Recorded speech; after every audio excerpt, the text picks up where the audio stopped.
Hariom. Jail में बंद पूज्य बापूजी करोड़ों लोगों के आराध्य हैं।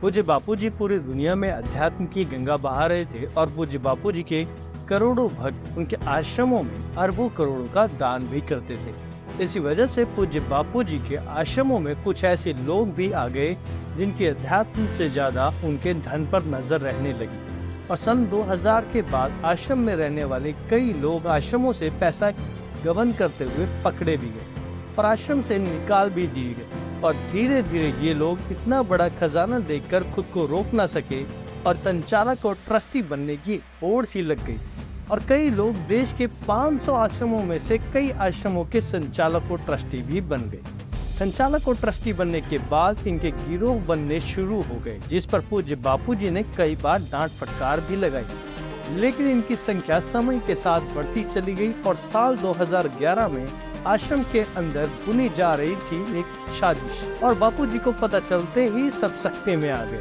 बापूजी ने आश्रम के कुछ लोगों को इन पर नजर रखने को कहा, लेकिन नजर रखने वाले भी उनके साथ ही हो लिए और आश्रम के अंदर ही बन गया एक ऐसा गिरोह जिन्होंने जल्दी से जल्दी बापूजी को जेल भिजवाने की ठान ली और 2011 में एक संचालक की लड़की ने बापूजी पर आरोप लगाया और आज पूज्य बापूजी जेल में।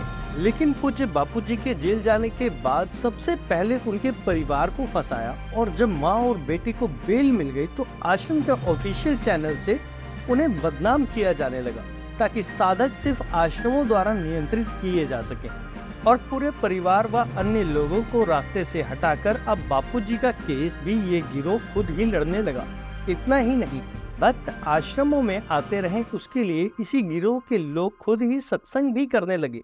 इसी बीच संतों महात्माओं में बापूजी की रिहाई के लिए आवाज उठने लगी। जब बड़े क्रिमिनल्स और आतंकवादी छोड़े जा सकते हैं तो पूज्य बापूजी क्यों नहीं। लेकिन इसका मुख्य कारण अब संतों के बीच पहुंचने लगा है और एक साधु अमृतानंद जी आए और उन्होंने बापूजी को बाहर लाने के लिए मुहिम छेड़ी तो उनका विरोध होने लगा। विरोध करने वाले वही लोग थे जो आश्रम के संचालक और ट्रस्टी बने बैठे थे। अब बापूजी के नाम पर सत्संग की गद्दी में बैठे लोग सत्संग से ज्यादा स्वामी अमृतानंद जी की बुराई करने लगे और हाल ही में उनका चैनल भी बंद करवा दिया गया।